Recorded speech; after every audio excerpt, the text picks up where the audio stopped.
The ancient Greek poet Archilochus once said, "We do not rise to the level of our expectations. We fall to the level of our training." This timeless wisdom reveals a fundamental truth about success, a truth often overlooked in our fast-paced world.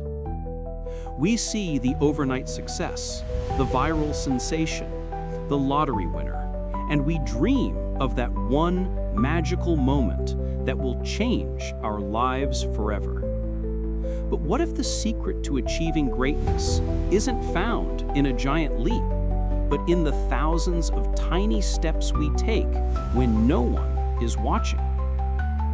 Today's story is about the incredible power of consistency over intensity. It's a lesson that separates the dreamer from the doer, the temporary victory from a lifetime of achievement. We'll explore why small, daily habits are the most powerful force for transformation. And along the way, we'll learn some valuable English vocabulary. Stay with us, because the principle revealed in this story is the very foundation upon which all lasting success is built. In a sun-drenched valley lived two ambitious young friends, Leo and Sam. They were inseparable, sharing the same dream of turning a barren piece of land they inherited into a prosperous farm. The old man who left them the land had left a single cryptic note: "Wealth is not found in a day's harvest, it is grown in a season of discipline." With equal enthusiasm, their paths quickly diverged. Leo was a man of passion and intensity. He believed in grand gestures. To achieve a great result, one must take massive action, he declared. He took his small inheritance and spent it all at once. He bought the most expensive, fast-growing seeds, hired laborers for one full week, and bought a complex irrigation system. For 7 days, his field was a storm of activity. They worked from sunrise to sunset, tilling every inch of soil and planting thousands of seeds. By the end of the week, the entire field was planted. Exhausted but proud, Leo looked at his perfectly plowed land and said, "Now, wait for the miracle." Sam, on the other hand, was quiet and methodical. He watched Leo's whirlwind of activity with a calm expression. He took his own meager inheritance and made a different choice. He spent half of it on a simple, sturdy well pump, and the other half on high-quality seeds known not for their speed, but for their strength and deep roots. On the first day, while Leo's team was finishing their monumental task, Sam went to his field alone. He didn't try to conquer the whole plot. He cleared the stones from a small 1-square-meter patch. He tilled the soil by hand, planted just a handful of seeds, and used his new pump to give them a deep, thorough watering. It was slow, quiet work. It looked like nothing. The next day, he did the same thing on the patch right next to it. And the day after that, the same again. Weeks turned into a month. On Leo's field, a deceptively impressive sight appeared. A carpet of thin, green sprouts shot up everywhere all at once. The fast-growing seeds were working. Leo was celebrated in the village. "Look at Leo's success! He is a true visionary," people said. They looked at Sam's field and saw mostly brown earth with a few scattered, lonely-looking sprouts. Leo came to his friend and said, "Sam, my friend, you are wasting your time. Your method is too slow. You will never catch up." Sam felt a pang of doubt. The whispers of the villagers echoed in his mind. His back ached, and his progress felt insignificant. It was tempting to give up, to admit Leo was right. But every morning he remembered the old man's note. He quieted his mind, went to his field, and cleared his next small patch of stones. He planted and he watered, focusing only on the quality of that one day's work. Then the season changed. The sun grew hotter, then a long dry spell began. On Leo's field, the disaster was swift. The fast-growing plants had shallow roots. They had sprung up quickly, but they had no foundation.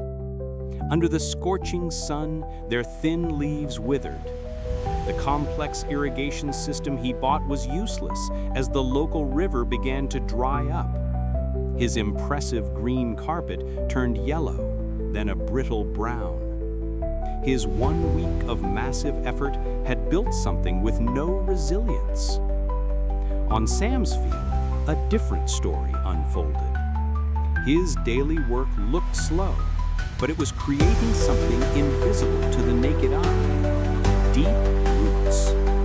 Each time he watered a small patch, the water went deep into the soil, encouraging the roots to grow down, not out. His well pump, drawing water from deep underground, became a lifeline. While the plants on the surface didn't look as spectacular as Leo's once had, they were strong. They survived the drought. When the rains finally returned, Leo's field was a barren wasteland of dead stalks. He had nothing to harvest. But Sam's field exploded with life. The deep-rooted plants, now nourished by the rain, grew strong and tall. He began to harvest, and his yield was bountiful. His farm wasn't just a one-time success.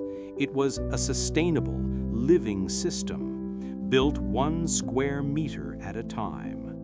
Leo, his pride shattered, came to Sam. "How?" was all he could ask.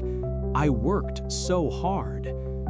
Sam stopped his work and looked at his friend with kindness. "You did work hard, Leo. You worked with incredible intensity for 1 week. You tried to create a harvest, but I focused on building a farm. My plants grew fast, but had no roots. My plants grew slow, but they were preparing for the drought they hadn't yet seen. My success wasn't made this week during the harvest. It was made every single morning for the past 3 months, in those quiet hours when I was just clearing stones. It was built by the discipline you called slow." Leo finally understood the old man's note. Wealth, success, and strength are not the result of one frantic burst of effort. They are the product of small, consistent, daily discipline. The tale of 2 fields is the story of our lives. We all have barren land, our goals, our dreams, our potential. Leo represents our desire for instant gratification. We go to the gym for a week and expect a six-pack. We study hard for 1 night and expect to ace the exam. We save a lot of money for 1 month and get frustrated when we're not rich. Sam represents the undeniable power of the compound effect. Reading 10 pages a day isn't impressive, but it's 3,650 pages a year. That's over a dozen books. Saving a few dollars a day seems small, but over a lifetime, it builds a fortune. A 15-minute workout every day is over 90 hours of exercise in a year. The drought is life's inevitable challenges. It's when motivation fades, when things get hard, when we face setbacks. It is during these times that the deep roots of our daily habits will determine if we wither or if we endure. So stop looking for the one big action that will change everything. It doesn't exist.